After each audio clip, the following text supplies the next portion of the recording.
Hello dear student, কেমন আছো তোমরা সবাই? আশা করি ভালো আছো। আমি তোমাদের সুকান্ত স্যার চলে এসেছি জ্ঞানজ্যোতি কোচিংয়ের পক্ষ থেকে নতুন একটি ভিডিও ক্লাস নিয়ে।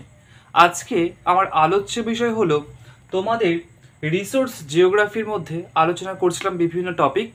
আজকে আমার আলোচ্য বিষয় হলো, দেখবে তোমরা, রিসোর্স ক্রিয়েটিং ফ্যাক্টরস, অর্থাৎ সম্পদ সৃষ্টির উপাদান বা নিয়ন্ত্রকগুলো কিন্তু আজকে আলোচনা করব। তো এই সম্পদ সৃষ্টির উপাদানকে মূলত আমরা তিনটি ভাগে ভাগ করতে পারি। যেমন প্রথম ভাগটা রয়েছে আমাদের প্রকৃতি, সেকেন্ড ভাগটা রয়েছে আমাদের মানুষ বা ম্যান, আর থার্ড নাম্বার যে ভাগটা রয়েছে সেটা রয়েছে সংস্কৃতি বা কালচার। এবার এর মধ্যে কোনটি সম্পদ অথবা কোনটি সম্পদ নয়, বা কোনটা কখন সম্পদে পরিণত হবে, তার স্থান কাল, এসবের মধ্যে কিন্তু লুকিয়ে রয়েছে সম্পদের প্রকৃতি। ঠিক আছে? তো এই সম্পদ আসলে কাকে বলবো কাকে বলবো না, কোন জায়গা অনুসারে কখন কাকে সম্পদের মর্যাদা দিতে হবে, তো এখানে লুকিয়ে থাকে সম্পদের কিছু আমাদের নিয়ন্ত্রক, ঠিক আছে, বা উপাদান রয়েছে। আর এই উপাদানগুলি কিন্তু রয়েছে আমাদের প্রকৃতি, মানুষ এবং সংস্কৃতি। এবার এর মধ্যে এই ভিডিওতে আলোচনা করব আমি শুধুমাত্র প্রকৃতি। আচ্ছা, প্রকৃতি বা নেচার। তো এই প্রকৃতি বা নেচার কি? যে সম্পদ সৃষ্টির একেবারেই প্রাথমিক ধাপ যদি আমরা বলি, সেটা হচ্ছে আমাদের প্রকৃতি। কারণ প্রকৃতির মধ্যে সম্পদের ভাণ্ডার কিন্তু অপরিসীম রয়েছে। এবার প্রাকৃতিক পরিবেশে দু ধরনের সম্পদ পাওয়া যায়। এক ধরনের সম্পদ হচ্ছে অপুনর্ভব সম্পদ, এবং অপর ধরনের সম্পদ হচ্ছে পুনর্ভব বা প্রবহমান সম্পদ। অর্থাৎ এই যে উপাদানগুলি রয়েছে, যে প্রকৃতির যে উপাদান রয়েছে, এই প্রকৃতির উপাদান কি হয়, যে সম্পদ সৃষ্টিতে সাহায্য করছে। আর সম্পদের যদি কার্যকারিতা বাড়ানো যায়, তাহলে কিন্তু সম্পদের গুরুত্ব বা উপযোগিতা আরও বৃদ্ধি পায়। তো এই প্রসঙ্গে জিমারম্যান বলেছিলেন, তার বিখ্যাত যে গ্রন্থ রয়েছে ওয়ার্ল্ড রিসোর্স অ্যান্ড ইন্ডাস্ট্রিজ গ্রন্থে বলেছিলেন যে প্রকৃতির সাহায্যে নির্দেশ, ঠিক আছে, ও সম্মতি নিয়েই সম্পদের সৃষ্টি হয়। আর সম্পদ বিশেষত মাটির ওপরে, যেমন হচ্ছে মানে সম্পদ হচ্ছে প্রধানত ভূপৃষ্ঠের ওপরে মাটি, নদী, তারপরে হচ্ছে উদ্ভিদ, জীবজন্তু, বায়ুমণ্ডল, এসব নিয়ে রয়েছে। তাছাড়াও আমাদের ভূগর্ভস্থ যে বিভিন্ন খনিজ সম্পদ রয়েছে, শিলা রয়েছে, খনিজ সম্পদ রয়েছে, এগুলো নিয়ে কিন্তু আমাদের প্রকৃতি তৈরি হয়েছে। আর এই এই যে এত বস্তু যে প্রকৃতিতে রয়েছে, এই এত বস্তুর ব্যবহার কিন্তু মানুষ আগে কখনো এইভাবে করেনি। কিন্তু যত সময় এগোচ্ছে, যত আমরা বিশ্বায়নের যুগে রয়েছি, তো সেক্ষেত্রে মানুষ এই সম্পদগুলোকে কিন্তু, বা এই যে প্রাকৃতিক যে ভাণ্ডার রয়েছে, এই ভাণ্ডারকে তারা বিভিন্ন কাজে ব্যবহার করছেন। তো মানুষের বুদ্ধি, মানুষের জ্ঞান বুদ্ধি, কারিগরি বিদ্যা, এই প্রযুক্তি, এসবকে কাজে লাগিয়ে কিন্তু মানুষ সম্পদ তৈরিতে সাহায্য করেছে প্রকৃতির উপাদানগুলোকে নিয়েই। আর এই প্রকৃতির মধ্যে দেখা যায় যে কিছু কিছু সম্পদ রয়েছে, আসলে সেগুলো সম্পদ কখনো বলা যায় না, কারণ সেগুলো কি নিরপেক্ষ সামগ্রী বা নিউট্রাল স্টাফ।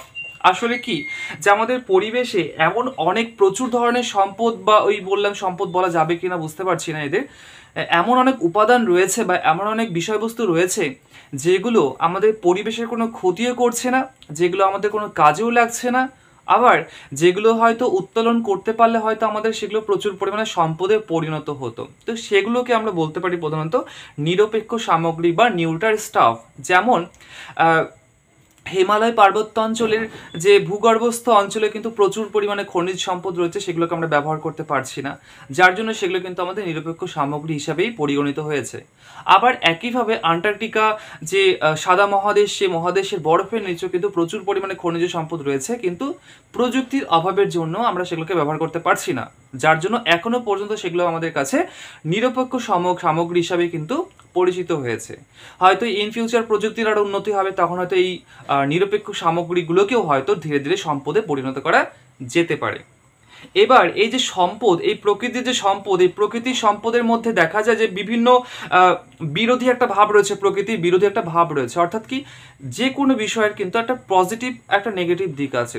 তো সেই দিক থেকেই দেখা যায় যে সম্পদের কিন্তু যে প্রকৃতি বা স্বভাব, মানে যেটা আর কি ন্যাচারাল সম্পদ, তার কিন্তু তিনটে ভাগে ভাগ করা যেতে পারে। যেমন অনুকূল ও প্রতিকূল পরিবেশের সম্পদ বা প্রকৃতি, তারপরে প্রাচুর্য কৃপণ প্রকৃতির হতে পারে, বা যেমন ধরো স্থিতিশীল পরিবর্তনশীল প্রকৃতি হতে পারে। অর্থাৎ নেচার বা প্রকৃতি কিন্তু সবসময় পজিটিভও হবে, নেগেটিভও হবে। কীরকম বুঝিয়ে দিচ্ছি। প্রথম যে পয়েন্টটা নিয়ে আলোচনা করছি সেটা হচ্ছে অনুকূল ও প্রতিকূল প্রকৃতি। অর্থাৎ কি দেখা যায় যে আমাদের যে নেচার, এই নেচার কখনো আমাদের ফ্রেন্ড, কখনো কিন্তু আমাদের আবার অনেকটা আমরা এনিমি টাইপের হয়ে যায়। কখন? যখন ধরো বিভিন্ন কাজকর্ম বা মানুষের জীবনযাত্রার যখন রেগুলার একটা জীবনযাত্রার মধ্যে হয়তো মানুষের দৈনন্দিন কাজকর্মের মধ্যে প্রকৃতির একটা অনুকূল বা একটা ধরো বন্ধুভাবাপন্ন অবস্থা থাকে, তখন তাকে বলতে পারি আমরা যে প্রকৃতি আমাদের ফ্রেন্ড। যেমন চাষবাসের জন্য যদি উর্বর জমি থাকে তাহলে প্রকৃতি আমাদের বন্ধু। যদি চাষবাসের জন্য ছাড়াও যদি ধরো পর্যাপ্ত জল পাওয়া যায়, যদি সমতল জমি পাওয়া যায়, স্নিগ্ধ আবহাওয়া পাওয়া যায়, তাহলে কিন্তু প্রকৃতি আমাদের বন্ধু। আবার একইভাবে এই জিনিসটার উল্টো, যে বিভিন্ন কারণের জন্য যখন আমাদের দৈনন্দিন জীবনের কাজকর্ম করতে নানান ধরনের সমস্যা হবে, তখন কিন্তু পরিবেশ আমাদের কি হয়ে পড়ে বা প্রকৃতি আমাদের শত্রু হয়ে পড়ে। যেমন ঝড় ঝঞ্ঝা, অনুর্বর জমি, বা যেখানে জল পাওয়া যাচ্ছে না সেরকম জায়গায় কিন্তু আমাদের আর কি শত্রু হয়ে পড়ে। আবার একইভাবে সম্পদ প্রকৃতি কিন্তু কোথায় কোথাও অনেকটা স্বার্থপর। অর্থাৎ প্রকৃতির ক্ষেত্রে দেখা যায় কোথাও সম্পদের প্রাচুর্যতা রয়েছে, কোথাও আবার কিন্তু কৃপণভাব রয়েছে।